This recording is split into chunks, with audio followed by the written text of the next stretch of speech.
Hi, welcome to learnhowtogarden.com, and in today's episode of the 10 Minute Gardener we're doing an update on our annual cut flower bed that was planted earlier in the year by Ben Ranyard from Higgledygarden. If you're not already subscribed to me at Learn How to Garden, there's a link directly above this film. Click on that, it'll take you to the website, pop in your email address and we can let you know every single time we put up a new film and let you have access to our free monthly newsletter. So we're here in the garden, not just with Ben, but with his dog Harry. Harry is an acquisition since the beginning of the year. Much better behaved than mine. If you've watched any of the films, you'll notice that. And what I want you to look at is this fantastic profusion of flowers. Now, a few months ago, this was just a horse paddock. There was nothing here whatsoever. And I've watched Ben plant these seeds, and these have just been growing and flowering constantly all summer. But there's one or two things I find fascinating. One, you haven't fed them at all, have you really? No, not at all. No. Well, we gave them a seaweed fertiliser, didn't we? But that's the only thing we've given them. They're quite happy in poor soils, no problem at all. So we turned over the soil, you planted your seeds, you've weeded it religiously. That's one thing I've watched. Well, that's the tricky bit. You've got two options. You can either start them off in modules in the greenhouse, in the polytunnel, then bring them out, which saves a lot of bother weeding, or you can plant direct, but it does mean you've got to be on top of the weeds. Yeah. And even now, when we are at the beginning of September now, there's a profusion of flowers and an absolute profusion of hoverflies and bees still all over them. I mean, these I love. They're like sort of velvet almost, these ones. Yeah. Zinnias. That's a mixed zinnia. They're all zinnia mammoth, I think. Right. Yeah, they've done well here. And zinnias are one of those, aren't they? They're quite like they like warm summers. They do. They're Mexican, so that's exactly what they're after. So they're very drought tolerant as well. They'll need a long season, so I mean it's only now they're really coming into their own. But that's quite nice because we're in September and they keep going. Yeah. And the spider flower behind me they seem to have done really well as well. Cleome, yeah, they seem to like it here. They're all the same colour. They should be two different colours there, but I think that's the violet, but that they've done well. And in front of the zinnias, this is scabious. Is that right? Scabious, exactly right. It's very close to field scabious, actually, the ones you'll see in the hedgerows.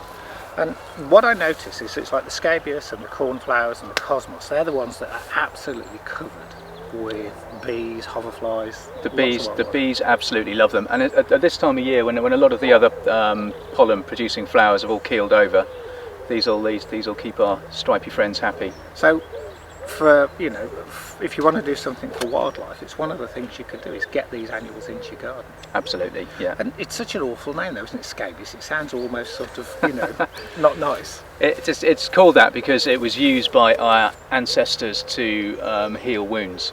So back in sort of the 1600s and what have you. So that's where it gets its name from. And you have calendula growing as well, I've noticed. And I mean, you can actually use that, can't you? Make a calendula salve. It's an incredible antiseptic. It's been used as an antiseptic all over the world by the Hindus, by the Egyptians, everywhere. And we're not quite sure why, though, are we? They've done lots of research on it. That'll be science, it'll be a science bit. The science, they're still trying to work out why it's happening, which is fascinating. But you were telling me that now, September, is a great time to actually sow some of these.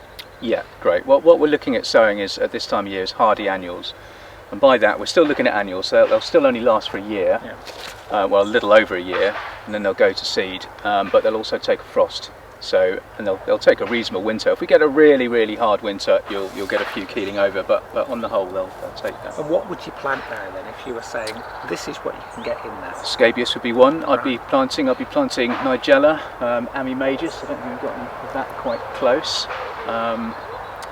Cornflowers, another really good one. Right. And they'll go. And what's the advantage of planting now? You get earlier flowers. You get earlier flowers, so you get a longer season, but you'll get much bigger plants, and they'll generally be healthier plants as well. So they'll produce a lot more flowers. What's going to happen is, effectively, you'll sow them now, and you get a small bit of growth on the top, but underneath, all winter long, the root system will be growing.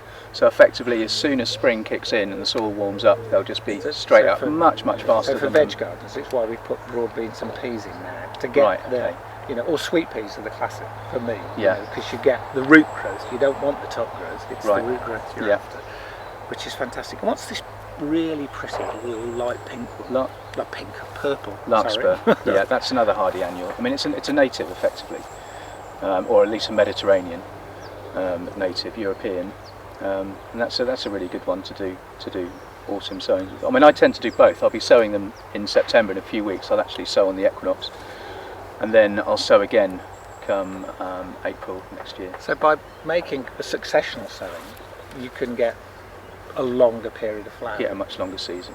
That's fantastic. And with some of these, if you didn't deadhead them and the seeds dropped, would they grow or not? They will, yeah, they'll be fine, but of course you'll have that problem again when you have to be weeding around them. Yeah. So that the difference is next year they won't be in nice little straight lines, and when I sow in straight lines, or when people sow in straight lines, it makes the weeding so much easier because you can see what's yours and what's a weed. It's a weed. Well, it's fantastic. One of the things I'd like to say that's been great for me is that my beans that are growing quite close to these flowers have set far more beans than the beans that are further away. Great, yeah. You know, so I think there really is the friendly pollinators. Yeah, they are. It's that companion planting. It's that drawing in all those insects to do all the work. And it's been really noticeable on the bean plants that are closer to them than the beans that are further away. Right. So I think it's, you know, it is that argument that you should have this really biodiverse mixture of things in your garden. And I think with the hardy annuals, what's fantastic about those is they just do attract so much wildlife.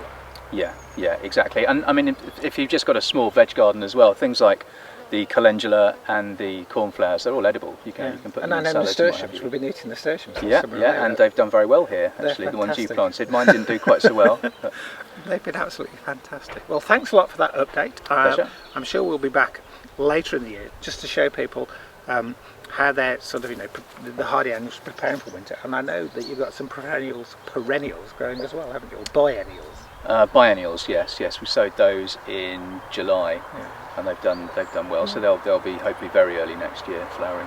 Brilliant. Thanks very much again, Ben. Thanks Pleasure. for all your help. Thanks for growing these. They are fantastic. There'll be a link underneath this film that will take you straight to Ben's website, full of really useful information on exactly how to grow all of these annuals. And thanks a lot for watching Learn How to Garden.